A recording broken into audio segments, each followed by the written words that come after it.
Welcome into Z classes दोस्तों। तो आज की इस वीडियो में हम पढ़ेंगे सीडीपी, जो कि हमारा सीटेट में 30 मार्क्स का आता है, जिसमें से 15 मार्क्स का जो हमारा था वो चाइल्ड साइकोलॉजी आती है। तो उसका सबसे पहला टॉपिक जो है चाइल्ड डेवलपमेंट। इसमें हम क्या क्या पढ़ेंगे सबसे पहले हम वो जान लेते हैं। तब तक आप हमारे चैनल को सब्सक्राइब करो, बेल आइकन को ऑन कर दो, जिससे कि हम आप तक पहुँचे हमेशा।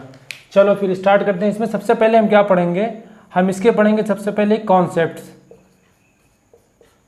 उसके बाद हम फिर पढ़ेंगे कि इनके प्रिंसिपल्स क्या हैं। उसके बाद हम फिर इनकी पढ़ेंगे स्टेजेस। तो एक वीडियो में तो सब पढ़ा पाना बहुत मुश्किल होगा और आपके लिए भी वो लंबा पड़ जाएगा। तो इसका कम से कम 2 से 3 पार्ट में हम ये टॉपिक को कवर करेंगे। तो अभी हम सबसे पहले पढ़ेंगे हम इसके कॉन्सेप्ट के बारे में, यानी कि इसका क्या कॉन्सेप्ट है, क्या कैरेक्टरिस्टिक्स हैं। ठीक है, तो चलो शुरू करते हैं।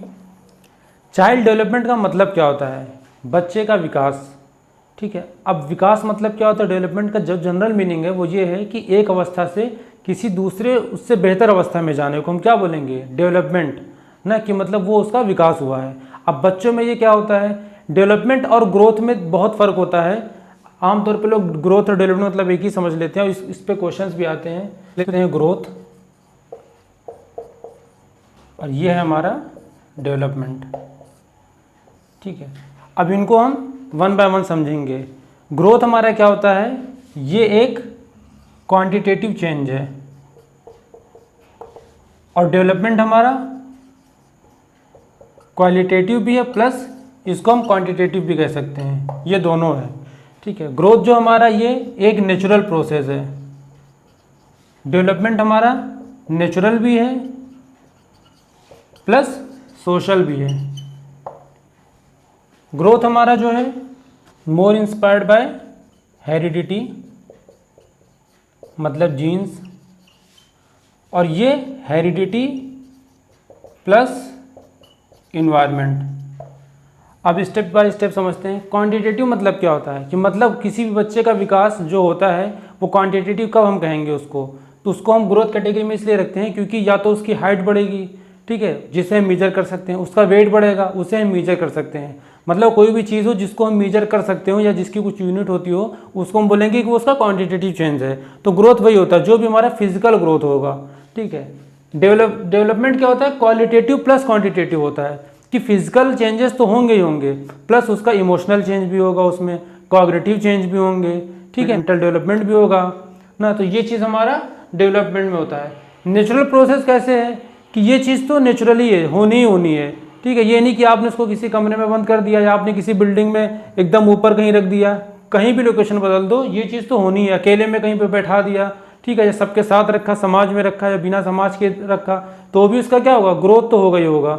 लेकिन डेवलपमेंट क्या है? ये सिर्फ नेचुरल नहीं है, नेचुरल प्लस सोशल भी है, कि डिपेंड ये करता है कि आप उसको किस समाज में उसका उठना बैठना है, उससे लोग किस तरीके से बात कर रहे हैं, वो क्या उनसे सीख रहा है, तो वो चीज़ इसमें मायने रखती है। हेरिडिटी और जीन से क्या होता है, कि जो भी पेरेंट्स का जीन होगा, ठीक है, आमतौर पे जिससे बोलते हैं कि अगर पेरेंट्स की हाइट ज़्यादा है तो ये प्रेडिक्ट किया जाता है कि बच्चे की भी हाइट ज़्यादा होगी, तो वो भी 70-80% मायने में वो भी एक राइट तरीका होता है। हेरिडिटी प्लस इन्वायरमेंट डेवलपमेंट में हेरिडिटी ये चीज़ तो होगी जीन्स में, अगर पेरेंट्स क्या बोलते हैं शार्प माइंडेड हैं, तो मे भी जो उनका चाइल्ड होगा वो भी शार्प माइंडेड हो। लेकिन ज़्यादा अच्छा कब होगा? जब उसको ऐसा इन्वायरमेंट मिलेगा। अगर उससे अच्छा इन्वायरमेंट मिला तो वो और ज़्यादा उसका माइंड शार्प हो सकता है, और अगर उसको उतना अच्छा इन्वायरमेंट नहीं मिला तो मे भी वो उस लेवल तक ना पहुँचे। तो हमारे डेवलपमेंट में हेरिडिटी इन्वायरमेंट दोनों इफेक्ट करता है। इसीलिए डेवलपमेंट को हम बोलते हैं D बराबर हेरिडिटी इंटू इन्वायरमेंट। ठीक है, कि मतलब डेवलपमेंट में इन दोनों का फर्क पड़ता है। अब आगे जानते हैं इसके मैक्सिम्स क्या होते हैं, जो एग्जाम्स में अक्सर 1 या 2 क्वेश्चन तो आता ही है, और इस चैप्टर से क्वेश्चन आपको एकदम ऊपर ही पहला या दूसरा क्वेश्चन दे देगा डेवलपमेंट और ग्रोथ चैप्टर से। चलो उसको समझते हैं। अब हम देखते हैं कि मैक्सिम्स ऑफ डेवलपमेंट क्या होता है। ठीक है, इससे डायरेक्ट क्वेश्चन आ जाता है। पहला क्या कहता है ये?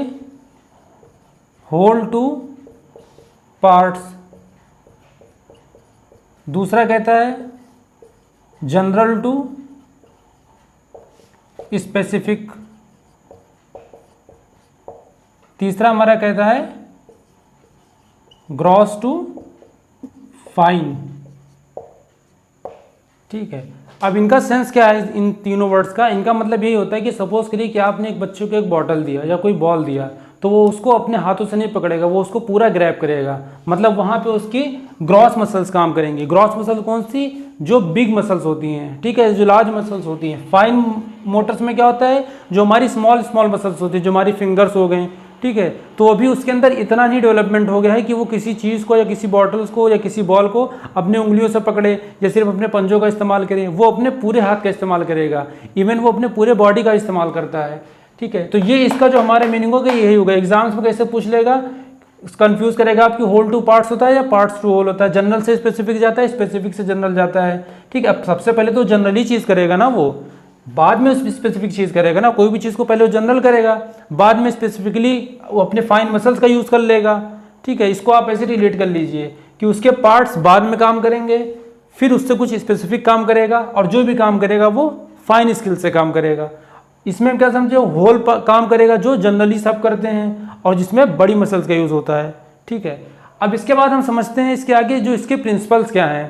तो प्रिंसिपल्स ऑफ डेवलपमेंट में देखते हैं हम। सबसे पहला प्रिंसिपल हम लेते हैं प्रिंसिपल ऑफ कॉन्टिन्यूटी, कि जो डेवलपमेंट है हमारा वो क्या है? डेवलपमेंट हमारा एक कॉन्टिन्यूअस प्रोसेस है, ठीक है। वो लगातार होने वाला प्रोसेस है, रुक नहीं जाएगा। ग्रोथ हमारी रुक सकती है, ठीक है, मगर डेवलपमेंट क्या हमारा मरते दम तक डेवलपमेंट हमारा होता रहता है, ठीक। तो ये हमारा क्या है? कॉन्टिन्यूअस प्रोसेस है। दूसरा प्रिंसिपल है हमारा प्रिंसिपल ऑफ इंडिविजुअल डिफरेंस, मतलब बच्चे का विकास जो है वो इंडिविजुअली अलग अलग होता है, ठीक है। किसी बच्चे का विकास जल्दी हो जाएगा, फास्ट हो जाएगा, किसी का थोड़ा देर में होगा।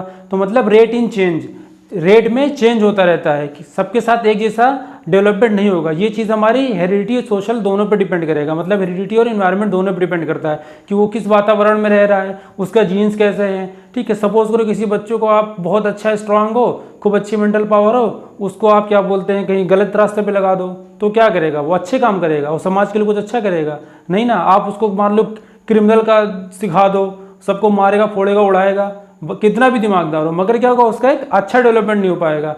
वही अगर आप किसी को एक अच्छे इन्वायरमेंट में रखो, पढ़े लिखे बच्चों के साथ रखो, ठीक है, ऐसे लोगों के साथ रखो जो उसको कुछ अच्छी चीज़ें सिखाएं, ठीक है, उसको एक अच्छे नॉलेज दें, तो क्या होगा? उसका एक अच्छी दिशा में विकास होगा।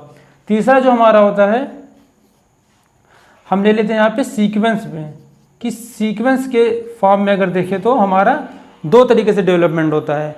एक जो हमारा होता है सिफेलोकॉर्डल होता है, यह आपके एग्जाम्स में आ भी चुका है, ठीक है, और इसमें लोग कंफ्यूज भी हो जाते हैं, तो इसका ट्रिक बता देंगे। एक होता है प्रॉक्सिमोडिस्टल, ठीक है। अब सिफेलोकॉर्डल में इस सीक्वेंस में कैसे डेवलपमेंट होगा कि जो बच्चे का विकास होगा वो सिर से पैर की ओर होता है, ठीक है। ऐसे समझ लो आप, सपोज करो ये कोई एक बालक है, नन्ना मुन्ना, ठीक है, इसका विकास क्या होगा? हेड टू टो, ठीक है। इसका जो टर्म होगा, कीवर्ड होगा, वो हेड टू टो होता है। अब इसको अगर आपको याद रखना है तो कैसे याद रखोगे? सी आप कैसे बनाते हो? ऐसे तो सी बना रहे हो, तो मतलब क्या हेड से टो तक आ रहे हो, तो ये आपका क्या होगा? सिफेलोकॉर्डल। और दूसरा क्या है? इसी का अपोजिट हो जाएगा। प्रॉक्सिमोडिस्टल क्या होता है कि वो सीक्वेंस जो होगा हमारे सेंटर से आउटवर्ड की तरफ जाएगा। मतलब अगर यहाँ पे ये बच्चा है तो प्रॉक्सिमोडिस्टल यहाँ से हमारे आउटवर्ड जाएगा, ठीक है। इसको हम ऐसे कह सकते हैं कि ये हमारा जो स्पाइनल कॉर्ड होता है पीछे, ठीक है, सबसे पहले ये डेवलपमेंट होता है, ठीक है, फिर यहाँ से डेवलपमेंट आउटर जाता है, तो ये इसका अपोजिट हो जाएगा। तो इस ट्रिक से हम सिफेलोकॉर्डल याद रखेंगे, हेड टू टो होता है और ये सेंटर से आउटवर्ड होता है। तो चलो हम चौथा करते हैं, इसको पहले रब करेंगे। चौथा हमारा इसी तरीके से हम देखें, principle of uniform pattern. Uniform मतलब एक जैसा पैटर्न होगा, ठीक है, लगभग 99 बच्चों में, इसीलिए इसको यूनिफॉर्म बोल दिया गया है। क्या होगा इसमें? सबसे पहले वो क्या करेगा? क्रॉलिंग करेगा, ठीक है। क्रॉलिंग मतलब वही जो घुटने के बल चलता है। उसके बाद वो किधर जाएगा? वॉकिंग पे जाएगा। उसके बाद फिर रनिंग। अब ये नहीं कि मतलब पैदा वो दौड़ने लगा पैदा होते ही, ठीक है, एक एक पैटर्न फॉलो करता रहेगा। वो क्रॉलिंग करेगा पहले, फिर वो वॉकिंग करेगा, फिर रनिंग, ठीक है। ये क्वेश्चन में ऐसे आ जाएगा, मान लो एग्जाम में दे दिया, ये आपका क्या बोलते हैं, ए है, बी ए सी है। अब क्वेश्चन में दे दिया पहले क्या ए बी सी होगा, ठीक है, या बी ए सी होगा, या सी ए बी होगा, इस तरीके से। तो आपको इसको अच्छे से समझ लेना, क्रॉलिंग, वॉकिंग और रनिंग। अब पांचवा जो हमारा प्रिंसिपल है वो क्या कहता है,